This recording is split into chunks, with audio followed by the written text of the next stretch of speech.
형제들아, 내가 너희에게 전한 복음을 너희에게 알게 하노니 이는 너희가 받은 것이요 또 그 가운데 선 것이라. 너희가 만일 내가 전한 그 말을 굳게 지키고 헛되이 믿지 아니하였으면 그로 말미암아 구원을 받으리라. 내가 받은 것을 먼저 너희에게 전하였노니 이는 성경대로 그리스도께서 우리 죄를 위하여 죽으시고 장사 지낸 바 되셨다가 성경대로 사흘 만에 다시 살아나사 게바에게 보이시고 후에 12제자에게와 그 후에 500여 형제에게 일시에 보이셨나니 그 중에 지금까지 대다수는 살아있고 어떤 사람은 잠들었으며 그 후에 야고보에게 보이셨으며 그 후에 모든 사도에게와 맨 나중에 만삭되지 못하여 난 자 같은 내게도 보이셨느니라. 나는 사도 중에 가장 작은 자라. 나는 하나님의 교회를 박해하였으므로 사도라 칭함 받기를 감당하지 못할 자니라. 그러나 내가 나 된 것은 하나님의 은혜로 된 것이니 내게 주신 그의 은혜가 헛되지 아니하여 내가 모든 사도보다 더 많이 수고하였으나 내가 한 것이 아니요 오직 나와 함께 하신 하나님의 은혜로라. 그러므로 나나 그들이나 이같이 전파하며 너희도 이같이 믿었느니라. 아멘. 우리가 복음을 가지고 우리가 복음을 믿고 복음을 근거로 해서 우리는 복음에 의한 삶을 살아가는 그리스도인입니다. 그래서 복음, 이 복음은 우리의 삶의 이정표이자 목적이자 또 우리의 삶의 가장 중요한 근원이 되지요. 예수 그리스도의 그 십자가의 은혜, 사랑의 그 복음이 있을 때 우리의 삶은 의미가 있고 가치가 있게 됩니다. 그러나 이 복음이 우리가 살아가는 시대에 우리가 살아가는 이 세상의 이 역사 가운데서 언제나 환영받거나 이 복음이 그 시대의 정신에 부합하는 일은 잘 없습니다. 항상 복음은 그 시대의 정신과 부딪혔고 날카롭게 대립각을 세우는 경우가 많죠. 왜냐하면 그 시대 정신은 하나님으로부터 온 것이 아닌 것이 대부분이기 때문입니다. 인간의 자만, 교만, 인간의 이기심을 인간의 그 욕망을 충족시키는 것이 그 시대의 정신의 대부분이고 그렇기 때문에 복음대로 산다. 복음을 붙들고 있다라는 것은 항상 그 시대와 날카롭게 부딪혀가게 됩니다. 그래서 시대를 따르지 않는다는 것은 굉장히 우리에게는 힘겨운 일이 됩니다. 그 시대의 정신들, 그 시대의 가치들, 모든 사람이 그렇게 살고 있기 때문에 우리가 그것을 그렇게 살지 않는다는 것 자체가 선언 자체만 하더라도 우리의 삶에는 상당한 부담과 어려움을 초래하게 되죠. 그렇다고 해서 우리가 시대에 순응하게 되고 그 시대에 길들여지게 되면 어떻게 되겠습니까? 복음을 잃어버리게 됩니다. 오늘 바울은 고린도 교회에게 이렇게 얘기합니다. 내가 너희에게 전한 복음을 너희에게 알게 하노니.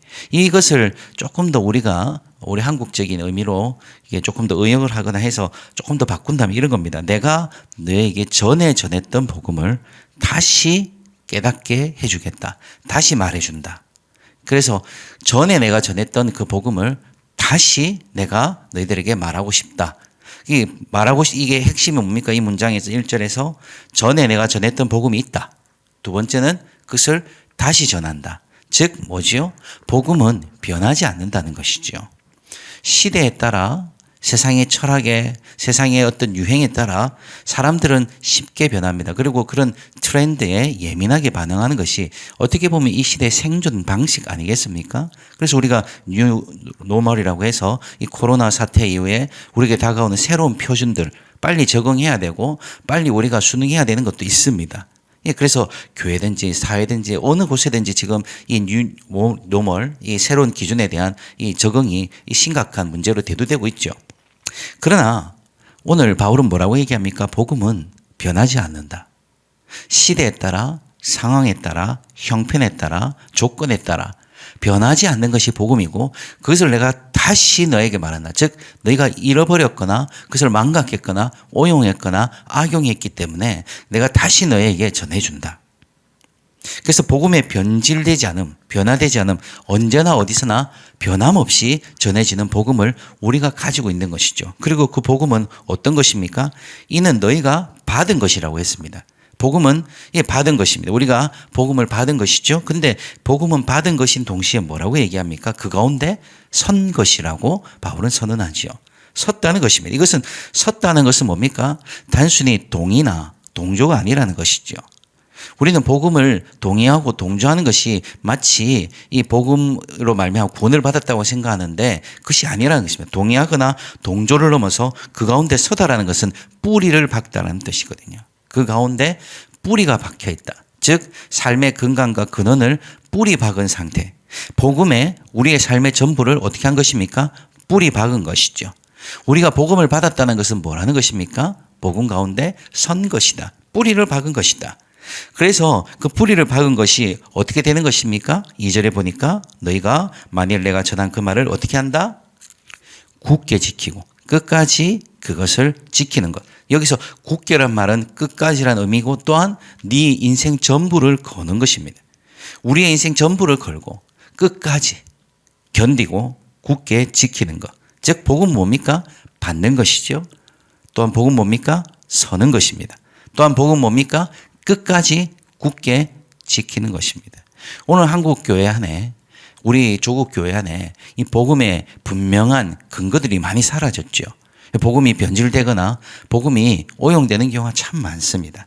복음은 분명히 뭐라고요? 변하지 않는 것이고 그 복음을 받는 것은 또한 무엇으로 이어진다고요? 그 복음 안에 서는 것이며 그 복음 안에 선다는 것은 우리의 인생의 마지막까지 굳게 지키는 것입니다.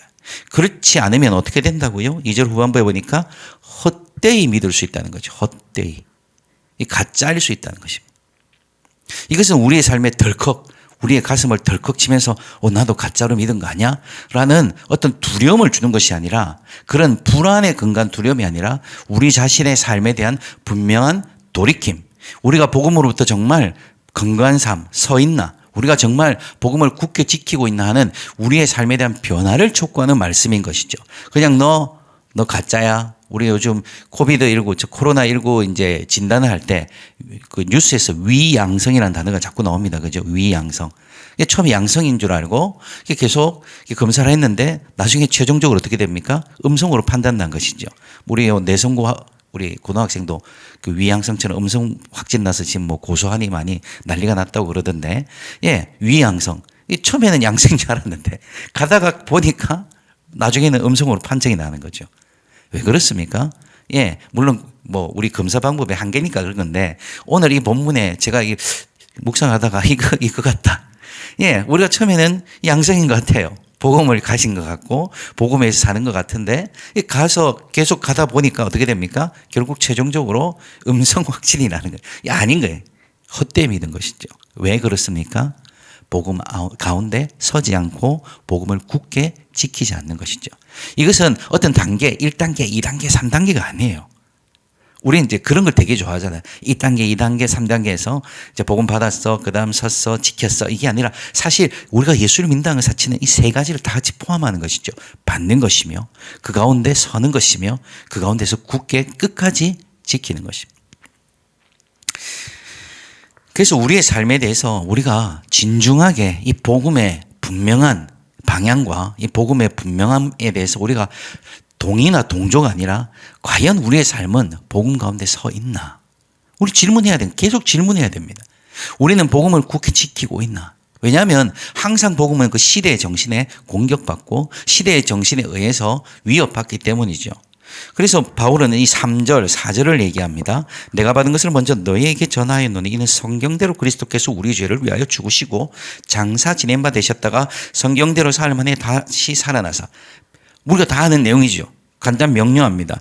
주께서 우리를 죽으셨다. 주께서 사흘 만에 살아나셨다. 근데 이게 그 당시 헬라 철학과는 굉장히 날카로운 대립각을 가지고 있는 복음의 이 핵심이었습니다. 헬라의 철학은 육신을 경멸합니다. 죽음이 유일한 해방구죠.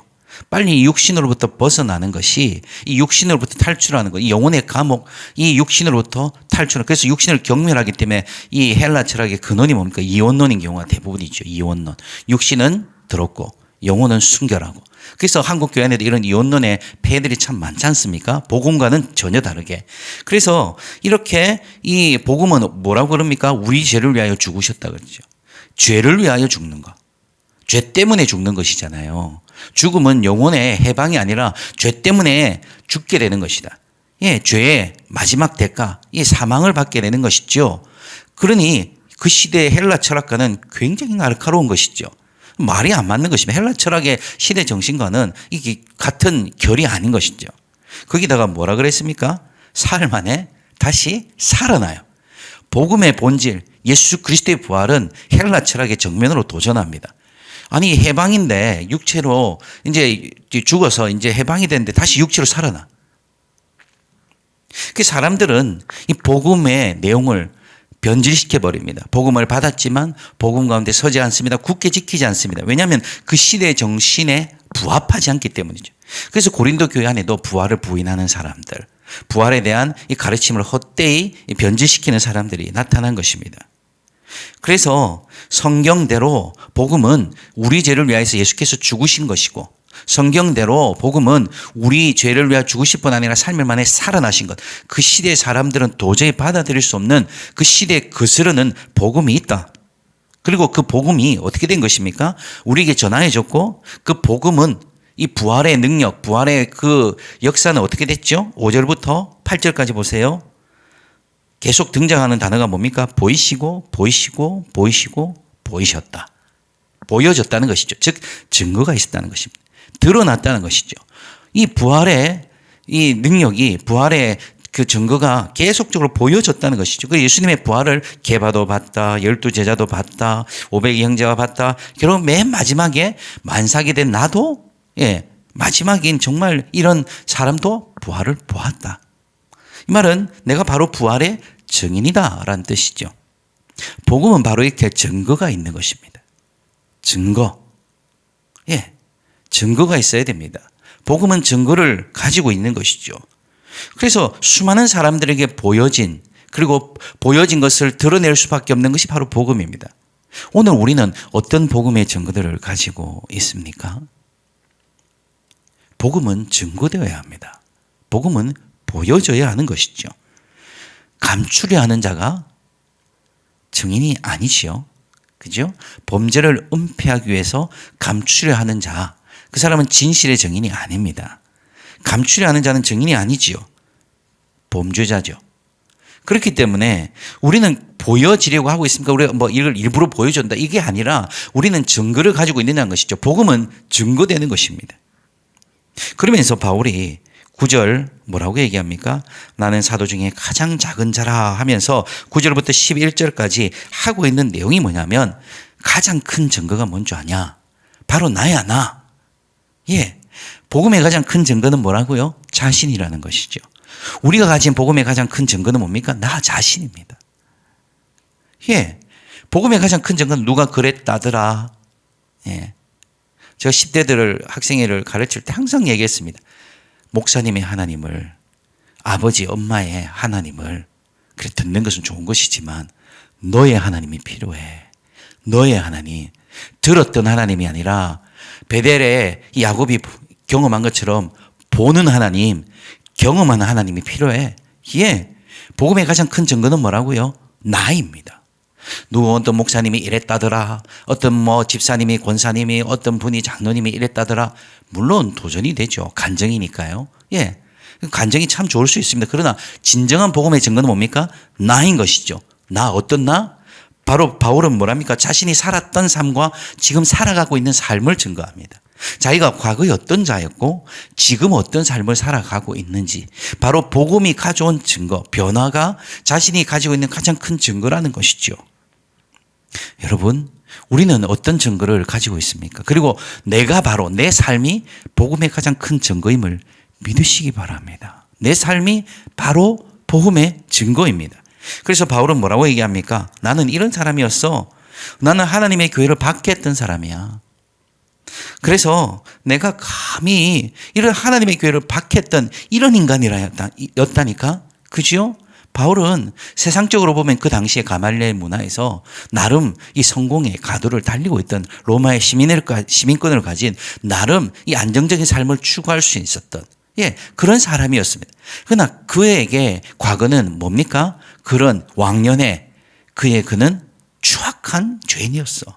내가 감히 교회를 핍박하든 박해하든 자였다니까. 그런데 어떻게 됐다는 것이죠? 지금 내가 감히 사도라 칭함을 받아. 내가 사도의 이 하나님의 은혜로 사도가 되었다니까. 내가 이런 추악하고 이런 과거를 돌아보면 참 자랑할 것이 하나도 없는 인간인데 이렇게 하나님의 부르심을 따라 섬기고 있는 거, 이게 바로 증거야. 이게 바로 복음의 증거야. 그래서 그 복음의 이 증거, 자신의 삶이 이렇게 전환된, 그래서 우리가 아팠던, 힘들었던, 추악했던 과거, 그 과거로부터 지금의 삶, 하나님의 그 나라를 증거하는 그 은혜의 삶으로 왔던 그것이 증거인데, 이게 뭐다? 바로 다 우리가 항상 은혜 받는 것이지요. 10절, 내가 나 된 것은 하나님의 은혜로 된 것이고 내게 주신 이 은혜로 말미암아 지금까지 내가 살아가고 있다 라고 하는 것이죠. 반복되는 단어가 뭡니까? 은혜. 진정한 복음의 증거는 뭐겠습니까? 하나님의 은혜가 되는 것이죠. 과거에서 지금의 나, 어떤 삶의 변화를 초래하였나.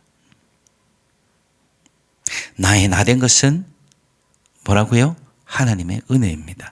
근데 이걸 까먹죠. 우리의 자녀들이 부모의 은혜를 쉽게 까먹었던, 우리가 그랬던 것처럼. 그렇죠? 부모가 존재했던 그만으로도 부모가 우리들을 좀 모자라게 불편하게 좀 했지만, 그죠? 완벽한 부모는 없으니까. 그 부모가 살아있음으로써 그 삶의 이 삶을 연장시켜 감으로써 우리가 그 부모의 밑에서 살아났던 것처럼. 근데 우리가 자라나면서 항상 불만은 아빠 엄마 해준 게 뭔데? 뭐 이런 생각들. 그죠? 우리의 자식들이 지금 우리에게 보여주고 있는 행태들. 우리 집만 그렇습니까? 예. 어쨌든 우리는 은혜를 까먹어 버리는 것이죠. 내가 어떤 사람이었든지. 그래서 그 하나님께서 그랬던 나를 지금 이 자리까지 오게 한 그 하나님의 은혜를 까먹어 버리는 것이지요. 은혜를 망각할 때 우리는 무엇을 망각하는 것입니까? 복음의 가치를 망각하는 것입니다. 우리가 보여줄 증거는 돈 많이 번 거 아닙니다, 여러분. 우리의 보여줄 복음의 증거는 내가 이런 자리를, 이런 포지션을 내가 가지고 있어 아닙니다. 내 위세와 내 어떤 재력과 나의 권세를 보여준다고 사람들이 도전받지 않습니다. 우리가 보여줄 증거는요, 하나님의 은혜로 변화된 과거의 나이 아니라 지금의 나인 것이죠. 그래서 그 은혜는 우리를 어디로 이끌어 갑니까? 우리가 10절 보면 이렇게 얘기하죠. 하나님의 은혜가 헛되지 아니하여 어떻게 했다? 내가 많이 수고한다. 우리는 우리의 열정이나 우리의 열심, 우리 속에 있던 나름대로 어떤 열심으로 자꾸 수고를 하려고 하죠. 그러나 우리의 수고, 우리의 이 땀을 흘리게 하고 눈물을 흘리게 하고 때로는 막 숨이 막 턱턱 막힐 정도로 우리의 힘겨운 삶을 살아가게 된 그 근원, 원인, 동인이 어디입니까? 바로 하나님의 은혜입니다. 쉽게 얘기하면 그것이죠. 우리의 자녀들을 어떻게 키웠습니까? 사랑하기 때문에 그렇게 키웠죠. 사랑하지 않았다면 키워냈겠습니까, 우리가? 그렇게 쏙썩이고 그렇게 힘겹게 하고 그렇게 우리로 하여금 수많은 수고를 하게 하는 그 자녀들을 왜 키웠죠? 사랑하기 때문입니다. 우리가 왜 하나님의 은혜로, 하나님의 그 사랑으로 살아갈 때 우리 안에서 더 열정이 생깁니까? 그 사랑과 은혜가 우리로 하여금 어떻게 하는 것이죠? 더 많이 움직이게 하는 것이죠. 사랑의 힘, 바로 그 은혜의 가치, 그 사랑의 가치를 알기 때문입니다. 그냥 그것이 사라지고 은혜가 사라지고 우리 안에서 그 사랑의 가치를 사라질 때, 열심만 내고 있을 때 사람은 어떻게 됩니까? 탈지되죠. 번아웃, 다 타버리면. 왜? 동인, 동력, 근원 자체가 사라져 버린 것이니까. 복음은, 그 은혜는 우리를 헛되지 않게 하고 우리를 하여금 더 많이 수고하게 합니다. 이 말은 더 고생해라 이 말이 아니죠. 예? 이거보다 좀 더 열심히 더 고생해 이 말이 아닙니다. 그 은혜가 우리의 삶의 열정을, 우리의 삶의 수고를 마땅히 감당케 하는 것이죠. 복음은 뭐라고요? 변하지 않습니다. 복음은 변하지 않고 전해집니다. 복음은 뭐라고요? 받는 것을 넘어 그 가운데 서는 것입니다. 굳게 끝까지 지키는 것입니다. 복음은 뭐라고요? 바로 증거가 있습니다. 복음의 가장 큰 증거는 뭐라고요? 나입니다.